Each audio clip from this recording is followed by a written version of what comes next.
Hi friends, welcome back to our YouTube channel Prabhas Max. Railway Recruitment Board NTPC undergraduate notification வந்து release பண்ணியிருக்காங்க. 3445 vacancy வந்து release பண்ணியிருக்காங்க. Level 3க்கு பார்த்தீங்க அப்படின்னா 2022 post, level 2க்கு வந்து 1423 போஸ்ட்டு.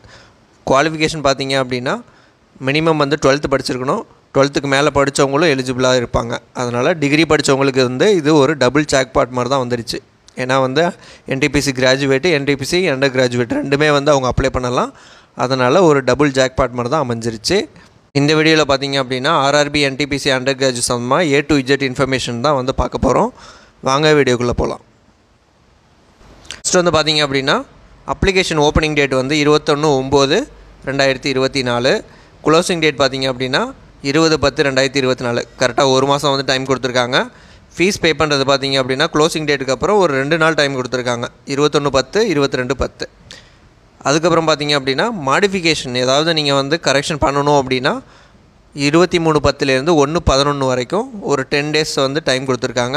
அந்த பீரியடில் வந்து நீங்கள் என்னென்ன வந்து சேஞ்சஸ் பண்ணணும்னு நினைக்கிறீங்களோ அதை வந்து சேஞ்சஸ் பண்ணிக்கலாம். ஓகேவா? முடிஞ்சளவு பார்த்தீங்க அப்படின்னா சர்டிஃபிகேட்டில் இருக்கிற டீட்டெயில்ஸை அப்படியே வந்து கரெக்டாக கொடுங்க. எந்த மாடிஃபிகேஷனும் நீங்கள் வந்து பண்ணுற மாதிரி வச்சுக்க வேண்டாம். ஓகேங்களா?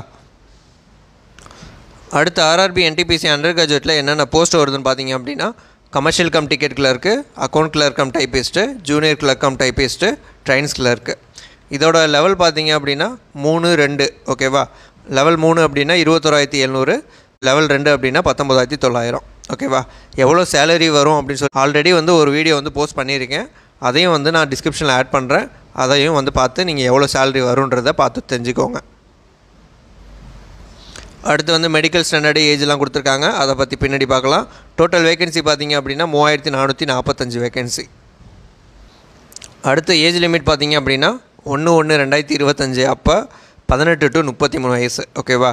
அதாவது அன்ரிசர்வ்டு எக்கனாமிக்கலி வீக் செக்ஷனாக இருந்தாங்க அப்படின்னா அப்பர் ஏஜ் லிமிட் பார்த்தீங்க அப்படின்னா 2/1/1992க்கு முன்னாடி பிறந்தவங்க வந்து எலிஜிபிள் கிடையாது. இதே ஓபிசி நான் கிரிமிலேயர் அப்படின்னா 2/1/1989க்கு முன்னாடி பிறந்தவங்க எலிஜிபிள் கிடையாது. SC/ST பார்த்தீங்க அப்படின்னா 2/1/1987 அதுக்கு முன்னாடி பிறந்தவங்க எலிஜிபிள் கிடையாது. இதே லோயர் லிமிட் பார்த்தீங்க அப்படின்னா 1/1/2007க்கு அப்புறம் பிறந்தவங்க வந்து எலிஜிபிள் கிடையாது. இந்த 2/1/1992, 1/1/2007 இது ரெண்டுமே வந்து அந்த 2 டேட்டில் பிறந்தவங்க வந்து எலிஜிபிளாக இருப்பாங்க. ஓகேவா? ஆல்ரெடி பார்த்தீங்க அப்படின்னா இங்கே மென்ஷன் பண்ணியிருக்க டேட் வந்து பார்த்திங்கன்னா ஓபிசி, SC/ST எல்லாத்துக்கும் வந்து ரிலாக்ஸேஷன் கொடுத்ததுக்கப்புறம் அந்த டேட்டுக்குள்ளே கொடுத்துருக்காங்க. ஓகேவா? அதனால் இந்த தேதிக்கு முன்னாடி பிறந்தவங்க வந்து எலிஜிபிள் கிடையாது. அடுத்து வந்து மெடிக்கல் ஸ்டாண்டர்டு ட்ரெயின்ஸ் கிளர்க்கு பார்த்தீங்க அப்படின்னா A3 medical standard. A3 medical standard அப்படின்னா physically fit in all respect. டிஸ்டன்ஷன் பார்த்தீங்க அப்படின்னா 6/9 வித் ஆர் வித்தவுட் கிளாஸஸ். ஓகேவா? பவர் ஆஃப் லென்ஸ் வந்து 2 diopter மேலே இருக்கக்கூடாது. இந்த பவர் ஆஃப் லென்ஸில் பார்த்தீங்க அப்படின்னா உங்களுக்கு வந்து சிலிண்ட்ரிக்கல் வேல்யூ இருந்தது அப்படின்னா அந்த வேல்யூ சேர்த்து தான் வந்து இந்த 2 diopterக்குள்ளே இருக்கணும். ஓகேவா? 2 diopter மேலே இருந்தது அப்படின்னா எலிஜிபிள் கிடையாது. இன்றைக்கி பார்த்தீங்க அப்படின்னா colour vision, binocular vision, night vision, mesopic vision இதெல்லாத்துக்கும் வந்து கிளியர் பண்ணணும். அப்படின்னா தான் வந்து நீங்கள் A3க்கு எலிஜிபிளாக இருப்பீங்க. கலர் பிளைண்ட்னஸ் இருந்தது அப்படின்னா உங்களுக்கு வந்து A3க்கு எலிஜிபிள் கிடையாது. B2, C2க்கு வந்து எலிஜிபிளாக இருப்பீங்க. அடுத்தது பார்த்தீங்க அப்படின்னா கமர்ஷியல் கம் டிக்கெட் கிளர்க்கு வந்து B2 ஸ்டாண்டர்டு. இதுக்கும் வந்து பார்த்தீங்க அப்படின்னா physically fit in all respect. Power of lens வந்து 4 diopter மேலே இருக்கக்கூடாது. ஓகேவா? இதுக்கு வந்து பார்த்தீங்க அப்படின்னா பைனாகுலர் விஷன் வந்து நீங்கள் வந்து பாஸ் பண்ணணும். ஓகேவா? அடுத்தது account clerk cum typist, junior clerk cum typist. இது ரெண்டுக்கும் பார்த்தீங்க அப்படின்னா C2 மெடிக்கல் ஸ்டாண்டர்டு. இதுக்கு physically fit in all respect. 6/12 nil with or without classes. இதில் வந்து பார்த்தீங்க அப்படின்னா இருக்கிறதுலே லோயஸ்ட் கேட்டகரி இது தான், C2 தான். அதனால் இதை வந்து ஈஸியாக நம்ம கிளியர் பண்ணிடலாம். இதில் வந்து பார்த்தீங்க அப்படின்னா லேசிக் சர்ஜரி பண்ணியிருந்தீங்க அப்படின்னா A2, A3க்கு வந்து எலிஜிபிள் கிடையாது. மீதி இருக்க எல்லாத்துக்குமே வந்து அவங்க வந்து எலிஜிபிளாக இருப்பாங்க. அடுத்து எக்ஸாமினேஷன் ஃபீஸ் பார்த்தோம் அப்படின்னா person with disabilities, female, transgender, ex serviceman, SC/ST, minority communities, economically backward class இவங்க எல்லாத்துக்குமே வந்து 250 ரூபா ஃபீஸு. அது இல்லாமல் மீதி இருக்கிற எல்லாத்துக்கும் வந்து பார்த்திங்க அப்படின்னா 500 ரூபா ஃபீஸு. இந்த 500 ரூபா ஃபீஸில் நீங்கள் ஃபஸ்ட்டு ஸ்டேஜ் வந்து அட்டன் பண்ணிங்க அப்படின்னா உங்களுக்கு வந்து 400 ரூபாயில் பேங்க் சார்ஜஸை மட்டும் விட்டுட்டு மீதியை வந்து நமக்கு ரீஃபண்டாக கொடுத்துருவாங்க. நீங்கள் ஃபஸ்ட்டு ஸ்டேஜ் அட்டன் பண்ணலை அப்படின்னா எந்த மணியும் உங்களுக்கு ரிட்டர்ன் ஆகாது. ஓகேவா? இதே வந்து 250 ரூபா பே பண்ணுறவங்களுக்கு 250 ரூபா பேங்க் சார்ஜஸை தவிர மீதி வந்து ரிட்டர்ன் பண்ணிடுவாங்க. அடுத்து ரெக்ரூட்மெண்ட் ப்ராசஸை பொறுத்தளவு பார்த்தீங்க அப்படின்னா என்னென்ன அப்படின்னா first stage CBT, second stage CBT, typing skill test, அடுத்து டாக்குமெண்ட் வெரிஃபிகேஷனு, மெடிக்கல் டெஸ்ட்டு. ஓகேவா? இதில் வந்து பார்த்தீங்க அப்படின்னா ஃபஸ்ட்டு ஸ்டேஜ் சிபிடி வந்து எல்லாத்துக்கும் பொது, common for all post. Second ஸ்டேஜும் பார்த்தீங்க அப்படின்னா காமன் ஃபார் ஆல் போஸ்ட்டு. இதில் வந்து பார்த்தீங்க அப்படின்னா accounts clerk cum typist, junior clerk cum typist, இந்த 2 போஸ்ட்டுக்கு மட்டும் டைப்பிங் ஸ்கில் டெஸ்ட் வந்து கண்டக்ட் பண்ணுவாங்க. அதுக்கப்புறம் பார்த்தீங்கன்னா டாக்குமெண்ட் வெரிஃபிகேஷனு, அதுக்கப்புறம் மெடிக்கல் டெஸ்ட் எடுத்து ஃபைனலாக அலாட்மெண்ட் கொடுத்துருவாங்க. Commercial cum ticket clerk, trains clerk, இந்த 2 போஸ்ட்டுக்கும் பார்த்தீங்க அப்படின்னா டேரெக்டாக வந்து 2 ஸ்டேஜ் எழுதுனதுக்கப்புறம் டேரெக்டாக டாக்குமெண்ட் வெரிஃபிகேஷனு, மெடிக்கல் டெஸ்ட் அந்த மாதிரி போட்டு நமக்கு வந்து ஆர்டருக்கு வந்து கொடுத்துருவாங்க. அடுத்தது எக்ஸாம் பேட்டர்ன் பார்த்தோம் அப்படின்னா ஃபஸ்ட் ஸ்டேஜ் கம்ப்யூட்டர் பேஸ்டு டெஸ்ட்டில் மொத்தம் வந்து 100 கொஷின், 90 நிமிஷம், ஜென்ரல் அவேர்னஸ் வந்து 40, மேக்ஸ் வந்து 30, ரீசனிங் வந்து 30, மொத்தம் வந்து 100 கொஷின். இதில் வந்து நெகட்டிவ் மார்க்கிங் பார்த்தீங்க அப்படின்னா 1/3, அதாவது 3 கொஷின் தப்பாக பண்ணிங்க அப்படின்னா 1 மார்க் வந்து மைனஸ் பண்ணிடுவாங்க. ஓகேவா? ஃபஸ்ட்டு ஸ்டேஜ் சிபிடி வந்து குவாலிஃபைங் நேச்சர் தான், அதாவது ஸ்க்ரீனிங் நேச்சர் தான். ஓகேவா? இதில் எடுக்கிற மார்க் வந்து கன்சிடர் பண்ண மாட்டாங்க. ஆனால் நம்ம எடுக்கிற கட் ஆஃப் வந்து எந்த கம்யூனிட்டிக்கு வந்து நீங்கள் கட் ஆஃப் கிளியர் பண்ணுறீங்களோ அந்த கம்யூனிட்டிக்கு தான் வந்து அடுத்த ஸ்டேஜுக்கு வந்து கன்சிடர் பண்ணுவாங்க. ஓகேவா? அதனால் முடிஞ்சளவு வந்து நீங்கள் அன்ரிசர்வ்டு கட் ஆஃப் வந்து கிளியர் பண்ண ட்ரை பண்ணுங்கள். செகண்ட் ஸ்டேஜ் சிபிடிக்கு பார்த்தீங்க அப்படின்னா எவ்வளோ வேகன்சி இருக்கோ அதில் 15 டைம்ஸ் வந்து எடுப்பாங்க. ஓகேவா? இப்போ ஒரு 100 வேகன்சி இருக்குது அப்படின்னா 1500 பேர் வந்து எக்ஸாமுக்கு வந்து செகண்ட் ஸ்டேஜ் எக்ஸாமுக்கு வந்து கூப்பிடுவாங்க. அடுத்தது சிபிடி 2 பொறுத்தளவு பார்த்தீங்க அப்படின்னா 120 கொஷின், 90 நிமிஷம் தான். அதுக்கும் ஜென்ரல் அவேர்னஸ் 50, மேக்ஸ் வந்து 35, ரீசனிங் வந்து 35. இதுலேயும் பார்த்தீங்க அப்படின்னா நெகட்டிவ் மார்க்கிங் 1/3. சிபிடி 1, சிபிடி 2 ரெண்டுக்குமே வந்து சேம் சிலபஸ்ன்றதுனால கண்டிப்பாக வந்து நீங்கள் ஸ்டார்டிங்லேருந்தே வந்து நல்லா படிக்க ஆரம்பித்து ஸ்டார்டிங்லேருந்தே சிபிடி 1, சிபிடி 2 ரெண்டுக்குமே வந்து நல்லா ஃபோக்கஸ் பண்ணி படிங்க. வந்து கிராஜுவேட் லெவலும் இருக்குது, அண்டர் கிராஜுவேட் லெவல் இருக்குது, 2 எக்ஸாம் இருக்குது. கண்டிப்பாக ஏதாவது ஒரு எக்ஸாமில் வந்து நமக்கு வந்து கிளிக் ஆகிரும். அதனால் நல்லா வந்து ஃபோக்கஸ்டாக படிங்க, கண்டிப்பாக ஒரு வேலையை வாங்குங்க. அடுத்து சிலபஸ் பார்த்தோம் அப்படின்னா மேக்ஸு, ரீசனிங்கு, ஜென்ரல் அவேர்னஸ்ஸு. ஓகேவா? இதை எப்படி ப்ரிப்பேர் பண்ணுறது அப்படின்றதுக்கு நான் வந்து ப்ரிப்பரேஷன் ஸ்ட்ராட்டஜி வந்து தனியாக கொடுக்குறேன். ஏன்னா வந்து என்டிபிசி கிராஜுவேட்டு, அண்டர் கிராஜுவேட் ரெண்டுக்குமே வந்து சிலபஸ் ஒன்று தான். அதனால் ரெண்டையுமே கம்பைன் பண்ணி போர்ஷன் வந்து முக்கியமான போர்ஷனு, அதை எந்த புக்கில் வந்து படிக்கலாம் அப்படின்றத பற்றி நான் வந்து ஸ்ட்ராட்டஜி வீடியோவில் தனியாக வந்து உங்களுக்கு கொடுக்குறேன். ஓகேங்களா? அடுத்து செகண்ட் ஸ்டேஜ் முடிஞ்சதுக்கப்புறம் junior clerk cum typist, account clerk cum டைப்பிஸ்ட்டுக்கு ப்ரிஃபரன்ஸ் கொடுத்துருக்கவங்களுக்கு வேக்கன்சியில் ஒரு 8 டைம்ஸ் வந்து கூப்பிடுவாங்க. ஓகேவா? எவ்வளோ வேக்கன்சி இருக்கோ அதில் 8 டைம்ஸ் வந்து கூப்பிடுவாங்க. கூப்பிட்டு அவங்களுக்கு வந்து டைப்பிங் ஸ்கில் டெஸ்ட் வந்து நடக்கும். டைப்பிங் ஸ்கில் டெஸ்ட்டை பொறுத்தளவு பார்த்தீங்க அப்படின்னா இங்கிலீஷில் டைப் பண்ணுற மாதிரி இருந்தீங்க அப்படின்னா 30 வேர்ட்ஸ் பர் மினிட்டு, இதே ஹிந்தியில் டைப் பண்ணுற மாதிரி இருந்தீங்க அப்படின்னா 25 வேர்ட்ஸ் பர் மினிட். இந்த டைப்பிங் ஸ்கில் டெஸ்ட் வந்து குவாலிஃபைங் நேச்சர் தான். இதில் நீங்கள் வந்து நல்லா அடிக்கிறீங்க அப்படின்றதுக்காக உங்களுக்கு வந்து மார்க்லாம் எதுவும் கொடுக்க மாட்டாங்க. அதனால் இதை குவாலிஃபை ஆனால் போதும். நீங்கள் வந்து சிபிடி 2 எக்ஸாம் முடித்ததுக்கப்புறம் கண்டிப்பாக வந்து 1 மந்த்துக்கு மேலே வந்து டைம் இருக்கும்.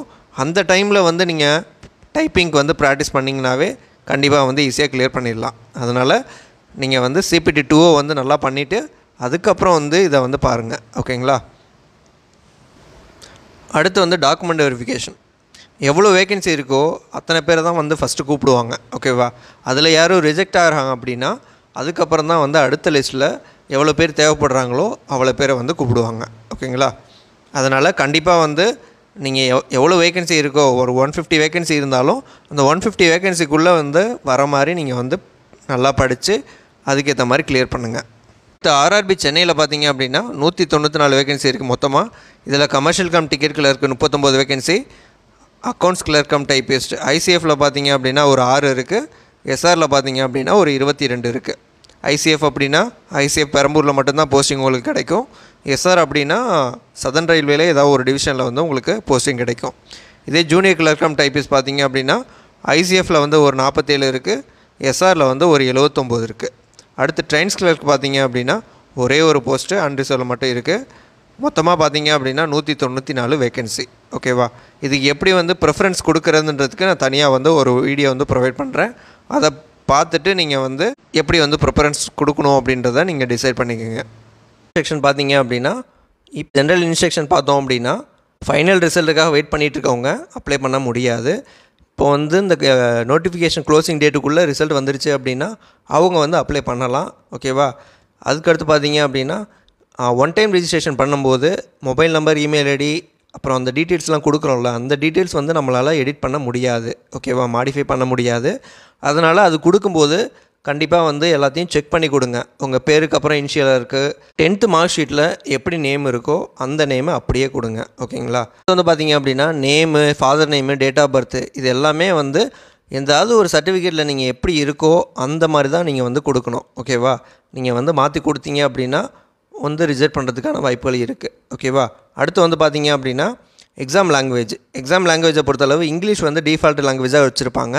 இன்கேஸ் வந்து நீங்கள் தமிழில் பார்க்கணும் அப்படின்னா நீங்கள் வந்து எக்ஸாம் லாங்குவேஜ் வந்து தமிழில் கொடுங்க. அப்படின்னா தான் வந்து தமிழ் அண்ட் இங்கிலீஷில் வந்து கொஷின்ஸ் வந்து பார்த்துக்கலாம்.